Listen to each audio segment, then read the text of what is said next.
Okay. I want to start with the proposition that, on the surface, sounds like the absolute worst life advice imaginable. Oh boy.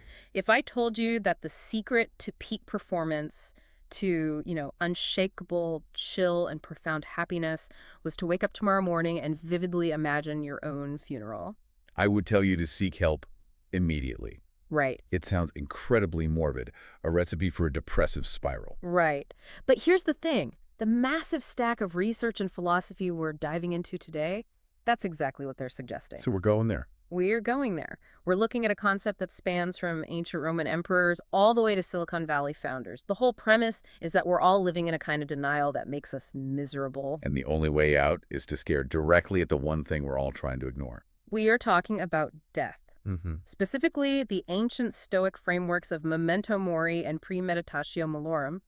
Which I have to say sound like spells from Harry Potter, but they are actually deeply practical cognitive tools. Exactly. And our mission today is to unpack why figures like Marcus Aurelius, Steve Jobs, even Keanu Reeves treat thinking about death as the ultimate life hack. And it's not about being gloomy. That's the key. Yeah. The sources argue it's the only way to be truly alive. It's a total paradox, isn't it? That by keeping death close, you actually increase the vibrancy of life. It's about urgency, Eh. clarity, stripping away all the nonsense that clogs up our days. Okay, so let's get into the history first, just to set the stage. Yeah. We keep seeing this name, Marcus Aurelius. Yeah. For listeners who maybe slept through history class or just know him as the old guy from Gladiator, who is he in this context? So Marcus Aurelius is, he's the heavyweight champion of Stoicism. But the context here is everything. Okay. He wasn't a monk on a quiet mountain. He was the emperor of Rome, the most powerful man on the planet, leading armies, fighting plagues, dealing with betrayals. Total chaos, which makes his writings even more interesting. He didn't write his famous book, Meditations, for us, right? It wasn't for publication. No, that's the key. It was his diary. He was writing to himself, trying to keep himself sane. So when we see a quote like, "You could leave life right now," he's not preaching. He's coaching himself. Exactly. Let's look at that quote because it really anchors this whole thing. You could leave life right now. Let that determine what you do and say and think. Mm. When I first read that, it felt like a threat, Like, watch out, you could die any second. I can see that. But the sources argue he's using it as a filter. I mean, What? think about your average Tuesday. How much mental energy do you spend on things that are objectively trivial? A lot. The guy who cut me off in traffic, the weird tone in an email, I can spiral on that stuff for hours. Exactly. Now, apply that last day filter. If you truly believe this was your final day on Earth, would you spend 45 minutes fuming because someone merged without signaling? No, I wouldn't care at all. I wouldn't even notice. Precisely. The trivial just falls away. The Stoics call it stripping life to the essentials. It's not about fear, it's about focus. It raises the stakes. The source material has this great phrase, death makes life epic. It does. It implies that without a deadline, we just kind of float. And deadlines drive behavior. We all know this. Seneca, another major Stoic, he had a brilliant take on this. He said, "It is not that we have a short time to live, but that we waste a lot of it." Oof, that hits home. The doom scrolling, the procrastination. We act like we're immortals. We say, "I'll do that important thing later," or "I'll forgive that person when the time is right." We treat time like it's infinite. And memento mori, remember you will die, is the reality check. The supply is limited, Yeah. which creates value. Basic economics. Hmm. Life is valuable precisely because it's scarce. This actually segues perfectly into the next big concept from the research, which is creating value through scarcity. There's a psychological term for this, right? Hedonic adaptation. Right, hedonic adaptation. It's the human tendency to, quickly return to a stable level of happiness. You get a new car, you're ecstatic for 2 weeks. Oh, yeah, you park it way in the back of the parking lot. Exactly. 2 months later, it's just your car. It's full of coffee tips. We just get used to everything. Our spouses, our health, our morning coffee, it all becomes background noise. And that is where the Stoics introduce a tool that seems almost cruel. This is the negative visualization exercise. The instruction is to look at your partner or your child and vividly imagine a scenario where it's gone, taken away. I have to play devil's advocate here. Isn't that just inducing anxiety? If I sit around imagining a tragedy, that sounds like a recipe for a panic attack, not happiness. That's a valid pushback. But the distinction is in the duration and the intent. You don't ruminate on it. It's not for hours. It's a glimpse, a flicker. So you touch the hot stove just to remember it's hot. In a way, yeah. The source uses an anecdote about a father to explain this. He's dealing with the chaos of young kids, the noise, the mess. Standard parenting stress. You just want 5 minutes of silence. But this father, he practices negative visualization. He takes 2 seconds to imagine the house silent, truly silent. The kids are gone. Oh. He touches that reality where the chaos is missing. And when he snaps back to the present, Suddenly the noise isn't noise anymore. it's life. The annoyance is replaced by intense relief and gratitude. He realizes that chaos is a limited time offer. That phrase stuck with me from the reading. It reframes a burden as a privilege. And that's the antidote to hedonic adaptation. You can't take your family for granted if you've just visualized the empty chair at the table. Okay, so we've got the ancient theory, but what's really interesting is how this jumps from ancient Rome to modern high performers. It's like a common thread. It is. And it manifests in different ways. You have the innovators and you have the focus masters. Let's talk about the innovator first, Steve Jobs. The sources point to his 2005 Stanford speech as a masterclass in this. It's probably the most famous modern articulation of memento mori. And you have to remember the context. This was after his first cancer diagnosis. He wasn't speaking theoretically. Right. He said remembering he was going to die was the most important tool he ever found. I have the quote here. Remembering that you are going to die is the best way I know to avoid the trap of thinking you have something to lose. You are already naked. You are already naked. I love that. Think about what stops us from taking risks. It's fear of embarrassment, fear of failure. The social armor we wear, what if I look stupid? Exactly. Yeah. Jobs is saying death strips all that armor away. If you zoom out to the scale of mortality, the fact that your startup failed is completely irrelevant. You're going to be dusted anyway. It sounds bleak, but for him it was liberating. Total liberation.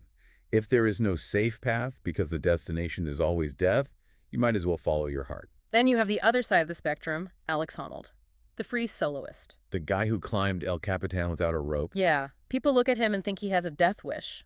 Or his brain is just wired differently. Right, that his fear center is broken. I mean, if he slips, he dies. I get sweaty palms just watching the video. But the sources argue that for him, the proximity of death isn't recklessness.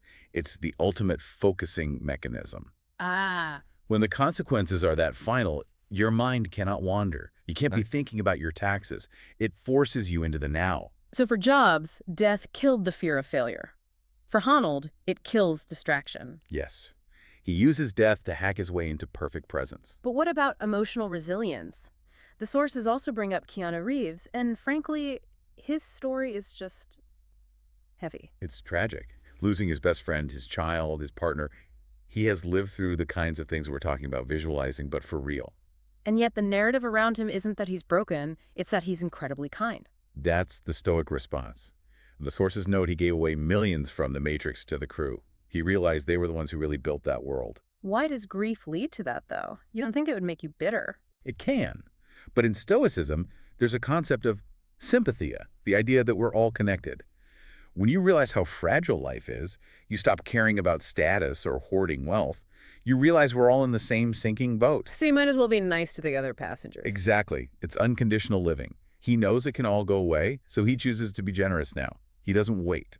Okay, so that covers the big picture. But the Stoics were also very practical about the day-to-day grind. They had a morning routine for the small stuff. This brings us to the second spell name, Premeditatio Malorum.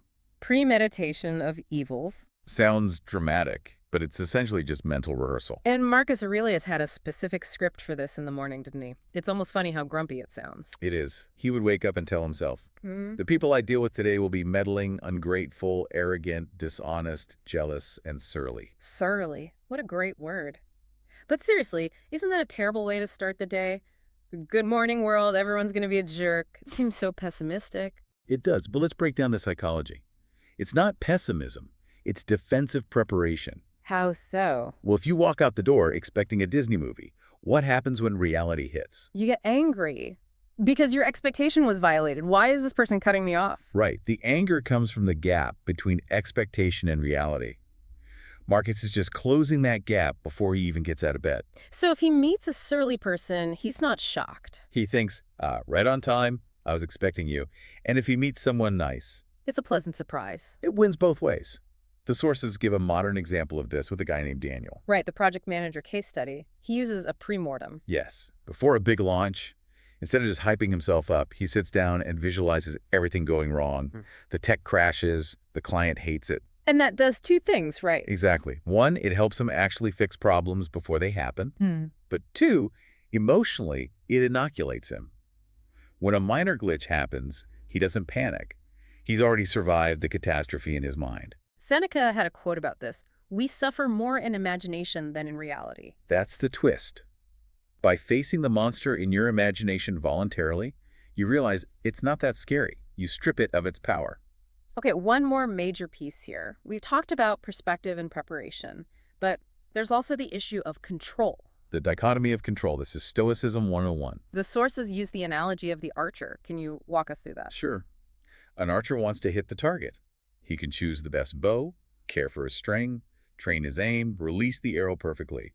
All of that is in his control. But the moment that arrow leaves the string, It belongs to nature.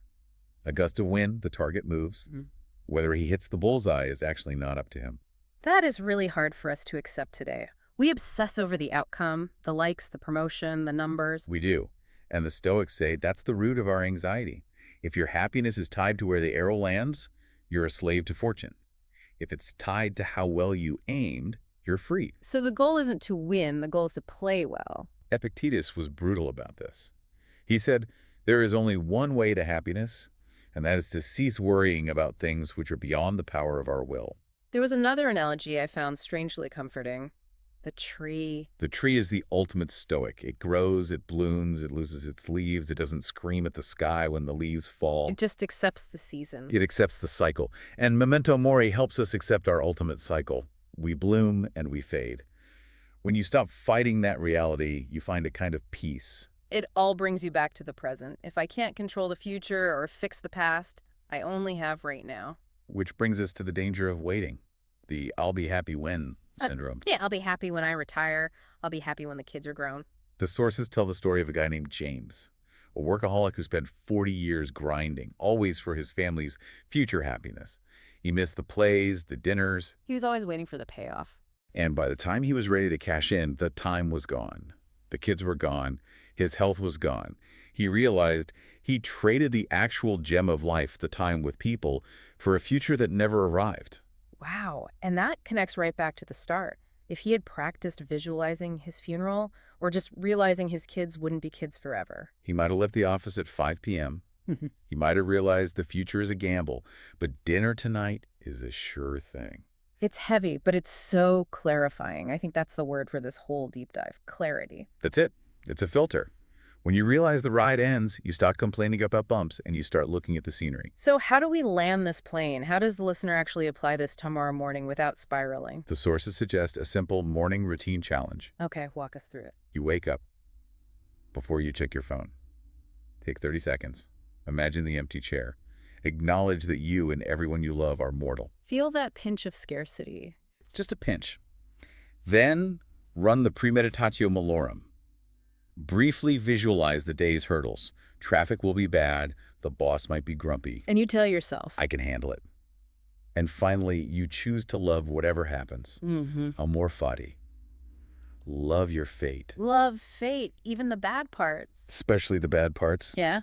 Because it's the only life you've got. It's a powerful shift. We think happiness is about adding things, more money, more time, but this is about subtraction, subtracting the delusion that we have forever. Well said. Subtract the illusion and you're left with reality. And reality is actually pretty beautiful if you just pay attention. There is one final thought from the source material that feels like the perfect sign-off. I think I know the one. It is not death that a man should fear, but he should fear never beginning to live. That's the ultimate question, isn't it? Are you alive today or are you just waiting for tomorrow? Because tomorrow isn't promised. Something to chew on. That's it for this deep dive. Go out there, remember you're gonna die, and have a fantastic day. Make it count.